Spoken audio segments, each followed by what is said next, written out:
This is in regards to what it takes to replace this bearing. Here is the complete motor.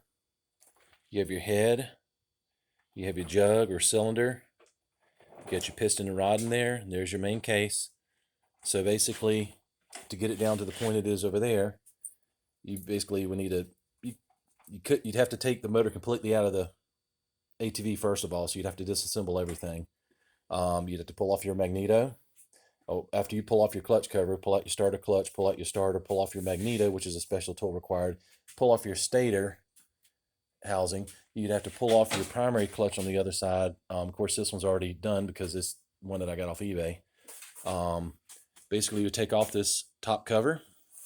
You get your rocker cover here underneath here, but you pull off this top cover here. Then you pull off, you have to unbolt your head, which is multiple large, long bolts that go in here. Pull that off. And then you pull your jug out, which is right here. This is your cylinder jug. You undo your timing chain and all that stuff, pull all that stuff out of the way. You have to take your timing chain off. Then you pull your jug off. And at that point, you're over to this. So that would take however long, an hour, 2 hours, just depends on if the engine's inside the ATV or not and hooked all up. At that point, you're looking at this. So from here, you'd have to take your rod off. Now, as you can see, the rod is not bolted from the top, it's bolted from the bottom. Or I should say, the nut to release it is down there. That's where the nut is at. So, at that point, you really have to get invasive and take off all these screws, take off the side cover, take off all these screws, and then split these cases. And whenever you're talking about splitting a case, it means going up along this seam here, right here, and actually splitting this case, which is the most invasive you can get with this. You cannot go any further than that. That's as far down as it goes. Then you split the cases, you take out your crank. You'd have to inspect the crank, see if it can be reworked or reground. You may have to buy a new crank. One from Polaris, I would imagine, is $1,000. You could probably buy one reworked on eBay for, I would think, $300 to $600, just depending. I haven't priced them lately.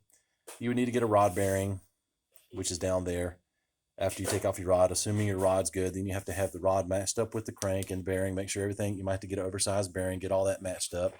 You have to buy a complete gasket kit, and then you got to put it all back together. So a professional shop, I don't know how long it would take. It depends on if you would want just the motor redone or if you want it back in your ATV. But if you had the motor that needed this done, take it apart, put it back together again, have the motor complete. I don't know.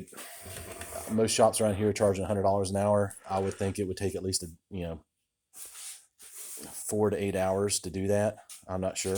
To get everything torqued correctly and put it all back in and get it torqued correctly and put new gaskets on it and get the ring compressor out and then put your jug back on and then bolt your head down and tension that correctly and put a new head gasket on and then put your timing chain on, bring it to TDC, put all that stuff back together, get your valve cover put back on, and then you get back to having a complete motor. I mean, it's as invasive as you can get with these motors.